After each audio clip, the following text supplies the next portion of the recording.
Muy buenas tardes a todos, bienvenidos. Damos comienzo a la conferencia con motivo de los 25 años de la Reforma Constitucional de 1994. Preside en este acto el señor rector de la Universidad Nacional de San Antonio de Areco, profesor Dr. Jerónimo Ainchil.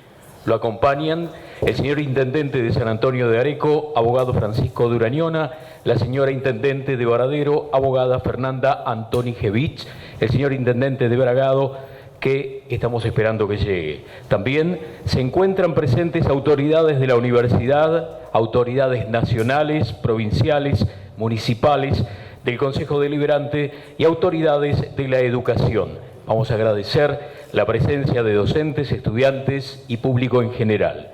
Señoras, señores, vamos a invitar a hacer uso de la palabra al señor intendente de San Antonio de Areco, doctor Francisco Durañona.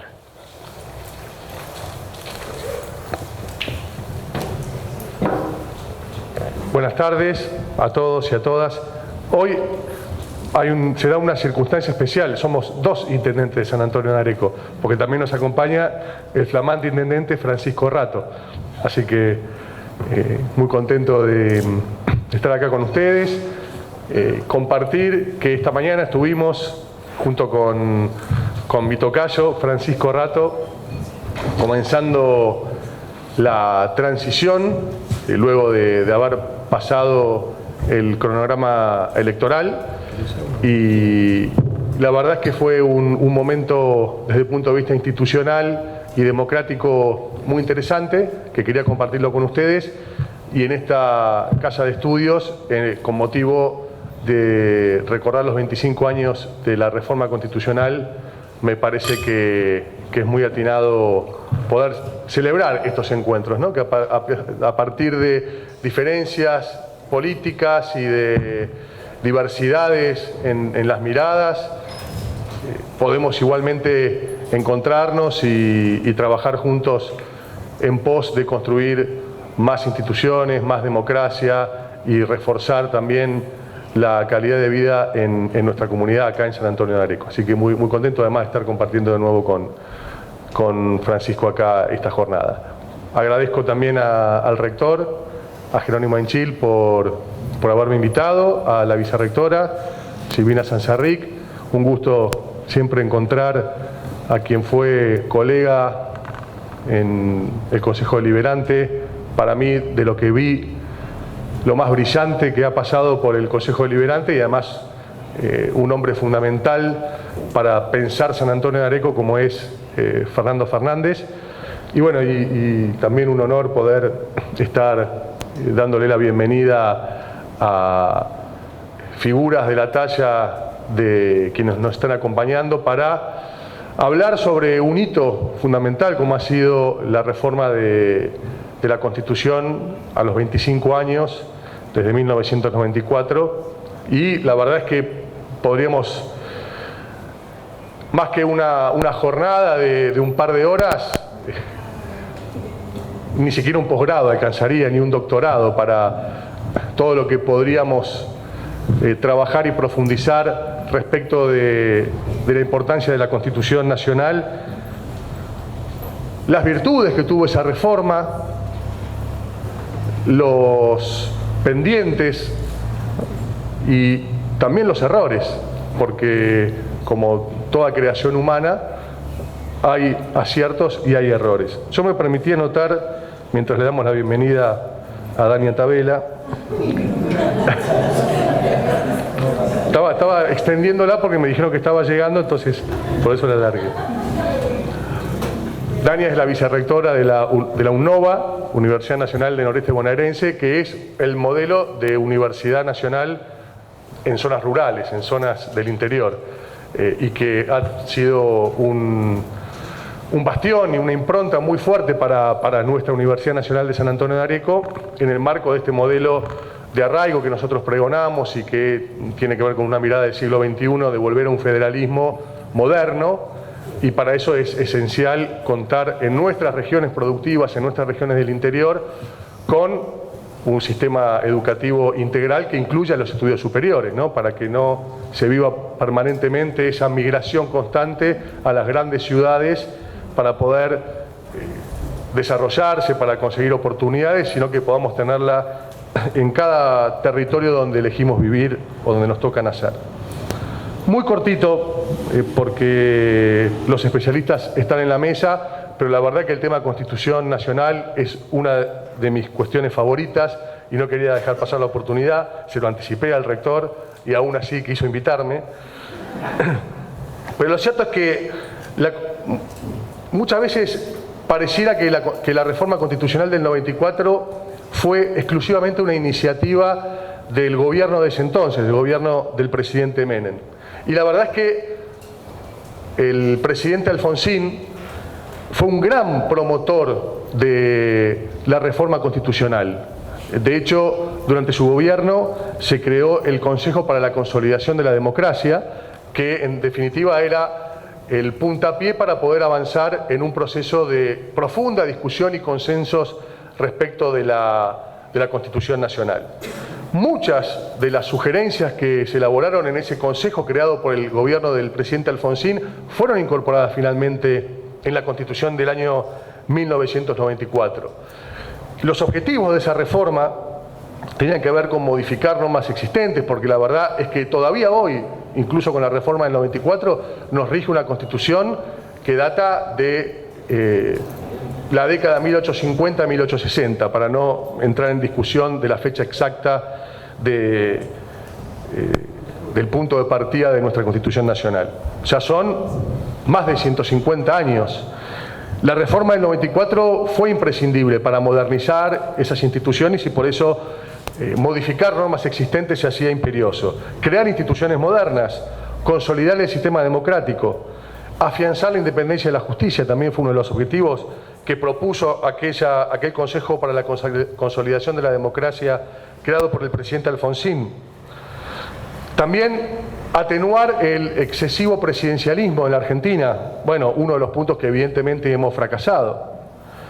Rediseñar el régimen federal, también figura hoy en la Constitución Nacional un artículo específico y una atención que antes no había respecto de la necesidad de avanzar en una ley de coparticipación donde todas las provincias se ponen de acuerdo para una correcta redistribución de recursos con mirada en el federalismo, en el arraigo o como uno quiera ponerle nombre a generar oportunidades en los territorios y no esta permanente consolidación en grandes centros urbanos.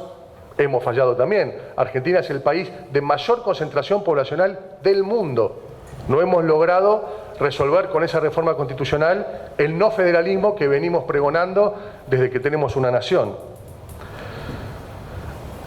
Y seguramente el hito fundamental de esa reforma que a mi punto de vista le da un éxito rotundo a pesar de las deficiencias que pueda tener en otros aspectos, que es la incorporación de los tratados de derechos humanos con jerarquía constitucional. Eso ha sido muy notable y de hecho ha generado un avance histórico que ha sido reconocido por el mundo en materia de juzgamiento por delitos de lesa humanidad y de protección de los derechos humanos, pero al mismo tiempo dentro de esos tratados de derechos humanos existe políticas de género, normativas de género muy importantes que hoy están en la agenda como una de las cuestiones prioritarias. También una reforma electoral sustancial, que tiene que ver con la elección directa del presidente. Quizás nos olvidamos porque ya pasaron 25 años, pero antes el presidente se elegía a través de un colegio electoral. No votábamos directamente al presidente, se votaba a electores en cada provincia y luego las provincias se reunían en una suerte de congreso, parlamento, colegio electoral para discutir quién iba a ser el presidente electo. Da para discutir si este sistema de elección directa es mejor que aquel sistema de colegio electoral, porque la verdad es que la elección directa fortalece el rol de los grandes centros urbanos, como uno le llama la conurbanización de la política, así que un conurbano te define una elección presidencial hoy. Para bien o para mal, depende de las pertenencias políticas de cada uno. En mi caso para bien, pero no estoy de acuerdo con ese modelo, porque se le quita protagonismo a las provincias del interior profundo en la definición del gobierno principal en la Argentina. Y por supuesto terminan quedando fuera de la agenda. Hay una discusión interesante. Estados Unidos todavía mantiene un régimen de colegio electoral. Se redujo el periodo presidencial, eso me parece que ha sido interesante, con posibilidad de reelección, con lo cual se pueden generar ciclos de 8 años, que además se replican en cada uno de los territorios. Yo estoy finalizando un ciclo de 8 años, que entiendo que es un tiempo más que prudente para llevar adelante una gestión.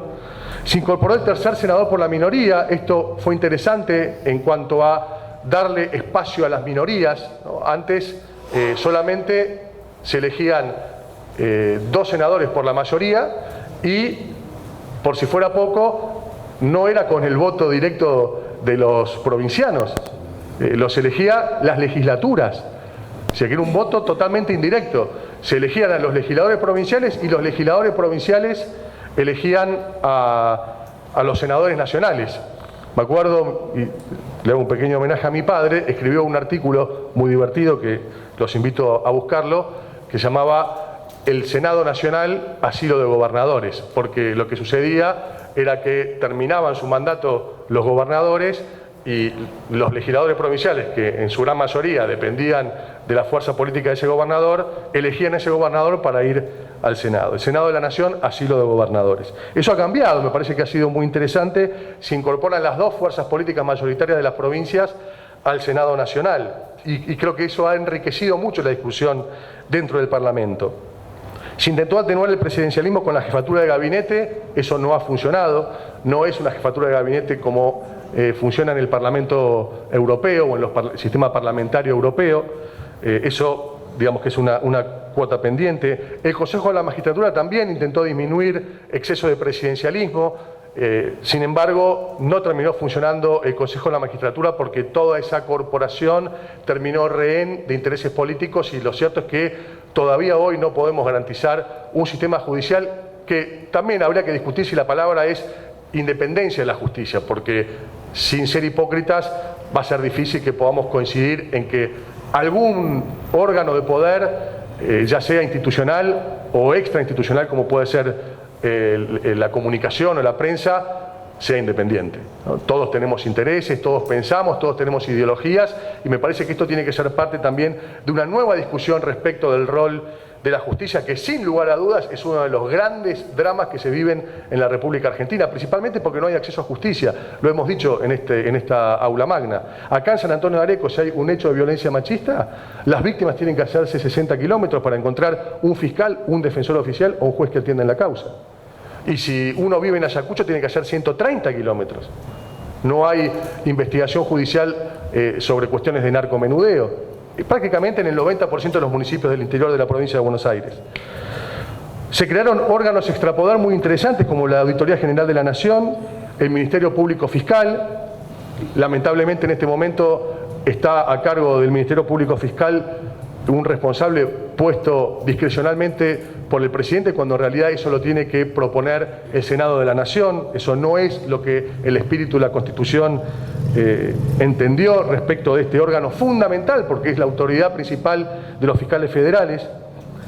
Y la Defensoría del Pueblo de la Nación también, una herramienta fundamental para controlar los excesos del Poder Ejecutivo. Sin embargo, desde el año 2009 que no tenemos Defensor del Pueblo de la Nación, porque la Constitución exige demasiado para poder ponernos de acuerdo respecto a la cantidad de votos necesarios para elegir a ese defensor. Hay herramientas de democracia semidirecta, quizás muy complejas para su utilización, pero que sería muy interesante poder tenerlas, como el referéndum, el plebiscito, iniciativa popular, herramientas que, por ejemplo, se podrían haber utilizado por un gran debate como fue la cuestión del aborto, ¿no? ¿Por qué no darle participación a la ciudadanía a través de este tipo de esquemas constitucionales de participación popular para ese tipo de debates? Y tantos otros fundamentales que se deben dar en la Argentina, sobre la justicia, sobre la democratización de los medios de comunicación, sobre el sistema federal, ya que no podemos poner de acuerdo a los gobernadores de la provincia. ¿Por qué no intervenir la ciudadanía? ¿Por qué no intervenir la ciudadanía en la elección periódica o que tenga una mayor participación de los jueces? ¿O por qué no los jueces tener un sistema controlado por las universidades nacionales para poder actualizar su idoneidad para estar en el cargo, ¿no? Estas diferencias bestiales entre los dirigentes políticos que presentamos declaraciones juradas, nos controla la prensa, las auditorías, la oposición, nos votan cada 2 años, y otro órgano en la misma escala constitucional que tienen cargos vitalicios, no pagan ganancias, no los controla nadie, no se actualiza su idoneidad, que una propuesta que puede ser interesante que sean las universidades nacionales. Y también se han incorporado normas nuevas sobre garantías para los argentinos y argentinas, que son el habeas data, el habeas corpus y el amparo individual. Eso ha sido extraordinario como defensa de las garantías individuales frente al poder exorbitante del Estado. Y otra reforma enorme que ha traído consecuencias políticas inmensas, notables, novedosas en la Argentina, ha sido el régimen especial para la Ciudad Autónoma de Buenos Aires. La Ciudad Autónoma de Buenos Aires no tenía antes un sistema de selección de sus autoridades por el voto popular, no había un jefe de gobierno, no había un intendente que lo elegía el Poder Ejecutivo Nacional, porque la capital federal era efectivamente un territorio federal, ahora se transformó en la Ciudad Autónoma de Buenos Aires, y de hecho desde que rige la Constitución hasta hoy hemos tenido 2 presidentes de la Nación que fueron jefes de gobierno de la Ciudad de Buenos Aires. Una picardía brillante del expresidente Alfonsín de incorporar dentro del Pacto de Olivos, incorporar dentro de la necesidad de reforma la autonomía de la Ciudad de Buenos Aires, que además era una realidad que tarde o temprano se iba a tener que incorporar, ¿no? como sucede en las grandes ciudades del mundo. En fin, hay mucho por discutir de la Constitución. A mí me parece finalmente que Argentina necesita no una reforma constitucional, sino una nueva Constitución, una Constitución con mucho consenso, con mucha discusión democrática, con mucha discusión académica, popular, política, doctrinaria, a partir de toda la experiencia que tenemos, que es mucho mayor que la que tuvimos en 1850 cuando iniciamos el proceso constitucional. No importar instituciones, sí poder tomar las experiencias del derecho comparado, pero ya estamos lo suficientemente maduros para generar nuestra propia Carta Magna, como para generar nuestra propia ley fundamental que incorpore justamente nuestras necesidades, nuestros sueños, nuestros desafíos, nuestra historia, y eso seguramente se va a hacer con la participación fundamental y sustancial de las universidades, de los académicos que son, en definitiva, quienes estudian, leen, proponen y a quienes debemos escuchar para que mejor nos enriquezcan. Muchas gracias por esta invitación y bueno, muy atentamente voy a escuchar acá a los especialistas.